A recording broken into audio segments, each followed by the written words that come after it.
కొనుగోలు కేంద్రాలకు వచ్చిన నాణ్యమైన ధాన్యాన్ని సత్వరమే కొనుగోలు చేసి రైస్ మిల్లులకు తరలించాలని జిల్లా కలెక్టర్ కోయ శ్రీహర్ష ఆదేశించారు. పెద్దపల్లి జిల్లా కలెక్టర్ కోయ శ్రీహర్ష అదనపు కలెక్టర్ డి వేణుతో కలిసి బుధవారం సుల్తానాబాద్ వ్యవసాయ మార్కెట్ యార్డును సందర్శించి ధాన్యం కొనుగోలు కేంద్రాలను తనిఖీ చేశారు.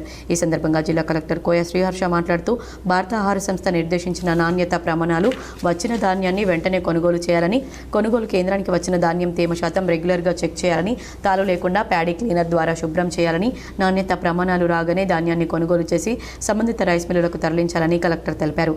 ధాన్యం తరలింపు సమయంలో కొనుగోలు కేంద్రాల వద్ద హమలీ సమస్యలు రాకుండా ముందస్తుగా ప్లానింగ్ చేసుకోవాలని కలెక్టర్ అధికారులను ఆదేశించారు.